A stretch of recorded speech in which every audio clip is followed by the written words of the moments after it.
नमस्कार दोस्तों, स्वागत है आप सभी का कौटिल्य सत्य एजुकेशन में। मैं हूं सत्येंद्र कुमार। दोस्तों, आज है 8 नवंबर 2020 और आज मैं आप सभी को बताऊंगा 7 नवंबर, ध्यान दीजिएगा, 7 नवंबर से लेकर 8 नवंबर के मोस्ट इंपॉर्टेंट करंट अफेयर्स के क्वेश्चन। साथ ही दोस्तों, सभी क्वेश्चंस के मुख्य पॉइंट्स बताए जाएंगे आप सभी को इस वीडियो में। और दोस्तों, आप सभी से मैं कहना चाहूंगा कि अगर आप चैनल को पहली बार देख रहे हैं यूट्यूब पर, तो चैनल को क्या करना है, आप सभी को रेड बटन को क्लिक करके चैनल को सब्सक्राइब कीजिए और बेल आइकन को प्रेस कीजिए। बेल आइकन प्रेस करने से यह होगा कि जब भी हम वीडियोस को अपलोड करेंगे, आपके पास नोटिफिकेशन के साथ आपको अपडेट मिलता रहेगा। साथ ही दोस्तों, आप सभी को इस वीडियो का पीडीएफ फाइल, इस क्वेश्चंस का पीडीएफ फाइल चाहिए तो आप हमारा टेलीग्राम पेज को ज्वाइन कर सकते हैं।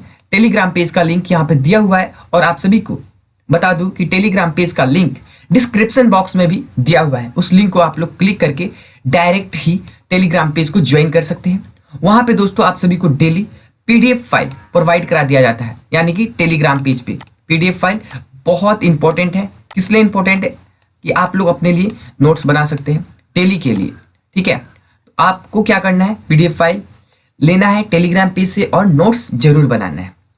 ध्यान दीजिएगा दोस्तों, वीडियो स्टार्ट करने से पहले आप सभी को आज का थॉट्स में बता दूं कि आज का अनमोल वचन है कि किसी ने क्या खूब लिखा है। ध्यान से सुनिएगा कि किसी ने क्या खूब लिखा है, तू कर ले हिसाब अपने हिसाब से, लेकिन ऊपर वाला लेगा हिसाब से।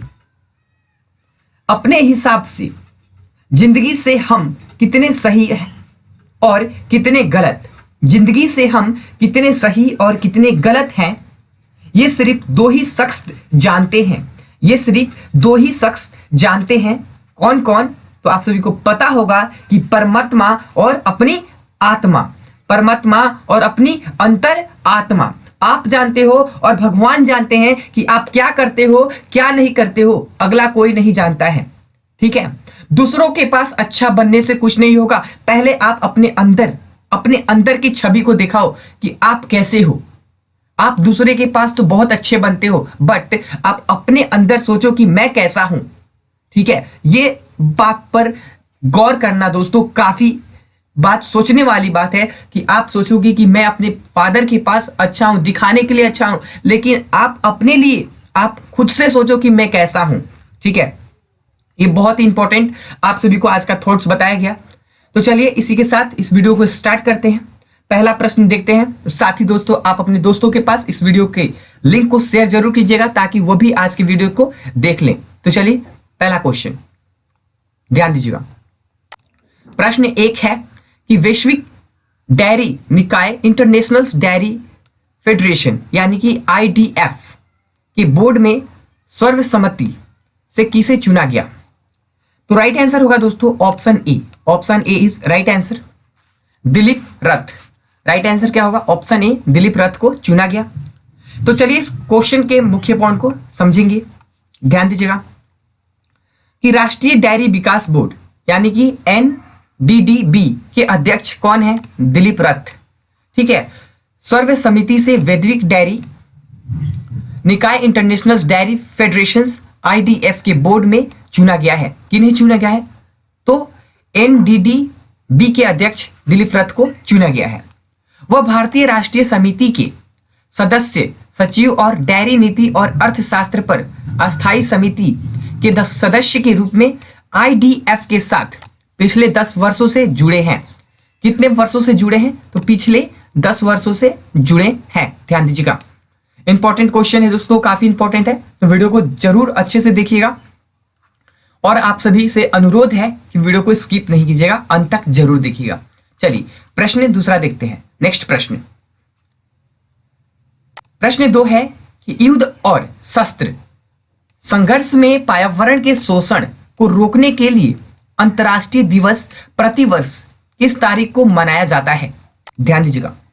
तो राइट आंसर होगा दोस्तों option C. Option C is right answer, 6 November. 6 नवंबर को अंतर्राष्ट्रीय दिवस प्रतिवर्ष मनाया जाता है, ठीक है। तो चलिए इस क्वेश्चन के मुख्य पॉइंट को हम समझते हैं। ध्यान दीजिएगा कि युद्ध और शस्त्र संघर्ष में पर्यावरण के शोषण को रोकने के लिए अंतर्राष्ट्रीय दिवस 6 नवंबर को प्रतिवर्ष मनाया जाने वाला एक अंतर्राष्ट्रीय दिवस है। ध्यान दीजिएगा, अंतर्राष्ट्रीय दिवस 6 नवंबर को प्रतिवर्ष मनाया जाने वाला एक अंतर्राष्ट्रीय दिवस है। आपको बता दूं कि 5 नवंबर 2001 को संयुक्त राष्ट्र महासभा ने प्रत्येक वर्ष के 6 नवंबर को अंतर्राष्ट्रीय शोषण को रोकने के लिए अंतर्राष्ट्रीय दिवस के रूप में घोषित किया।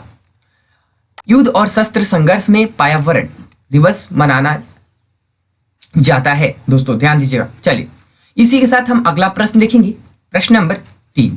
प्रश्न 3, सिस्का ग्रुप ने किसे अपना नया ब्रांड एम्बेसडर घोषित किया? तो राइट आंसर होगा दोस्तों option C. Option C is right answer, Rajkumar Rao. Rajkumar Rao को सिस्का ग्रुप ने अपना नया ब्रांड एम्बेसडर घोषित किया।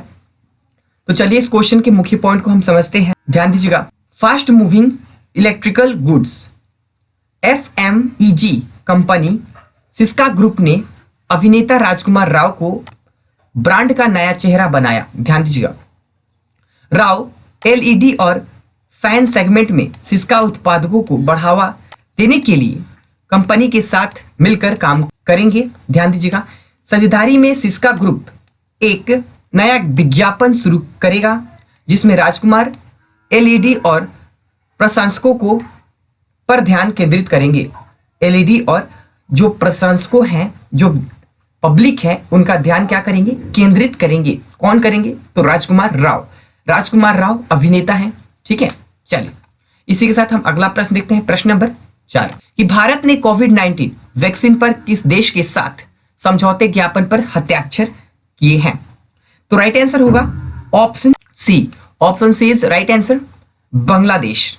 चलिए इस क्वेश्चन के मुख्य पॉइंट को समझते हैं। ध्यान दीजिएगा, 5 नवंबर 2020 को बांग्लादेश सरकार ने 3 करोड़ कोविड-19 वैक्सीन खुराक की प्राथमिकता वितरण के लिए भारत के सीरम संस्थान के साथ एक समझौते ज्ञापन पर हस्ताक्षर किए। यह कोविशील्ड वैक्सीन एस्ट्राजेनेका और ऑक्सफोर्ड विश्वविद्यालय द्वारा विकसित की गई थी। ध्यान दीजिएगा, कोविशील्ड वैक्सीन एस्ट्राजेनेका और ऑक्सफोर्ड विश्वविद्यालय द्वारा विकसित की गई थी। ध्यान दीजिएगा दोस्तों। चलिए इसी के साथ हम अगला प्रश्न देखेंगे, प्रश्न नंबर 5। काफी इंपॉर्टेंट प्रश्न है कि किस IIT और NMDC लिमिटेड ने 5 साल का उष्मामायन और फेलोशिप कार्यक्रम शुरू किया? ध्यान दीजिएगा, तो राइट आंसर होगा दोस्तों option B. Option B is right answer, IIT Hyderabad. तो चलिए इस क्वेश्चन के मुख्य पॉइंट को समझते हैं।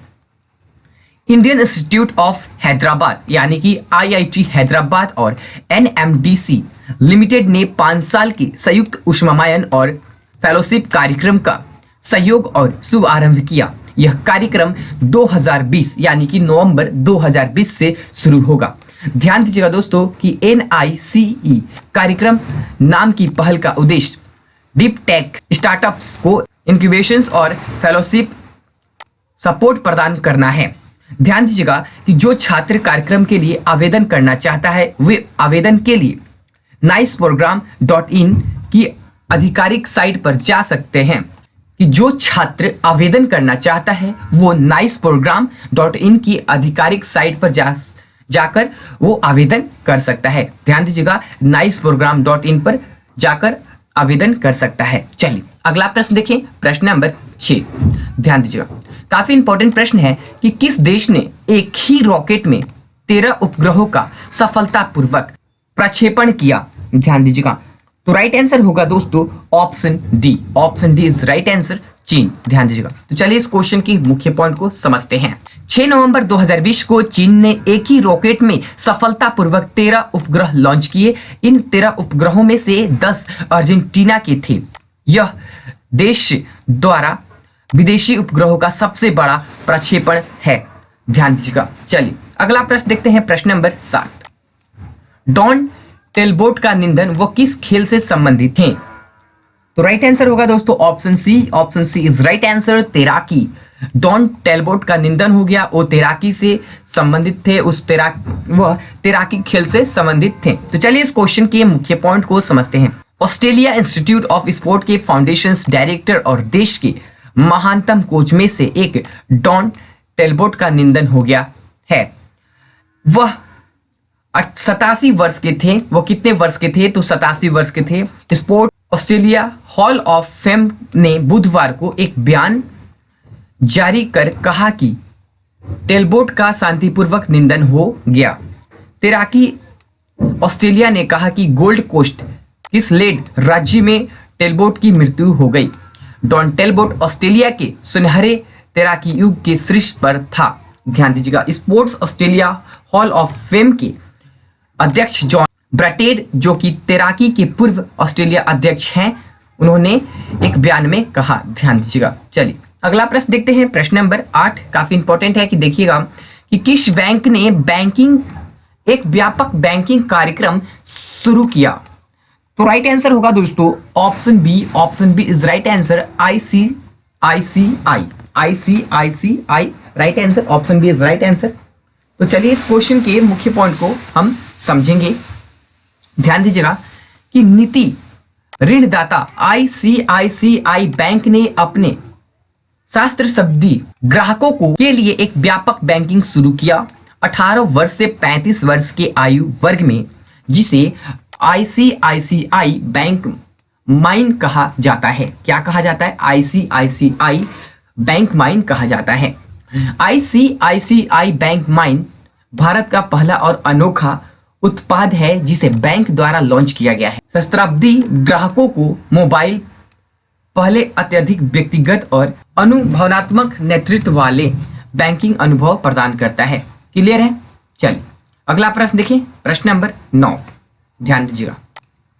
जल विद्युत परियोजना के लिए 1810 करोड़ रुपए की निवेश की मंजूरी सीसीई की अध्यक्षता में पीएम मोदी ने कहां दी थी? ध्यान दीजिएगा। तो राइट आंसर होगा option C. Option C is right answer, Himachal Pradesh. तो चलिए इस क्वेश्चन के मुख्य पॉइंट को समझेंगे। बुधवार को प्रधानमंत्री नरेंद्र मोदी ने शिमला के जिलों में स्थित सतलुज नदी पर 210 मेगावाट लुहिज स्टेज एक जल विद्युत परियोजना के लिए 1810 करोड़ रुपए की राशि का निवेश करने के लिए आर्थिक मामलों के लिए मंत्रिमंडलीय समिति सीसीई के अध्यक्षता में एक प्रस्ताव को मंजूरी दे दी है। और हिमाचल प्रदेश में कुल्लू राज्य है। उस राज्य में आप सभी को बता दूं कि प्रधानमंत्री मोदी ने 210 मेगावाट लुहिज स्टेज एक जल विद्युत परियोजना के लिए 1810 करोड़ रुपए दिए हैं, सीधे शब्दों में कहा जाए तो। ध्यान दीजिएगा। चलिए अगला प्रश्न देखेंगे। प्रश्न नंबर 10 आज का अंतिम प्रश्न है। ध्यान दीजिएगा कि भारत को किस विमान का दूसरा बैच प्राप्त हुआ? राइट आंसर होगा option C. Option C is right answer, गोलीकांड। तो चलिए इस क्वेश्चन के मुख्य पॉइंट को समझेंगे। भारत 3 राफेल विमानों का दूसरा बैच प्राप्त करता है, जो भारतीय वायुसेना के 7 कुल राफेल जेट्स को 8 में लाता है।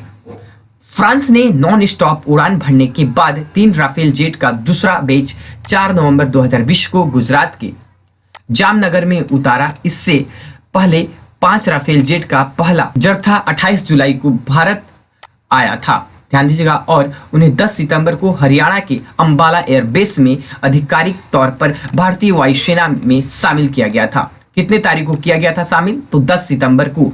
ठीक है, चलिए तो दोस्तों ये तो था आज का अंतिम प्रश्न। वीडियो आप सभी को कैसा लगा आप हमें कमेंट बॉक्स में कमेंट करके जरूर बताइएगा।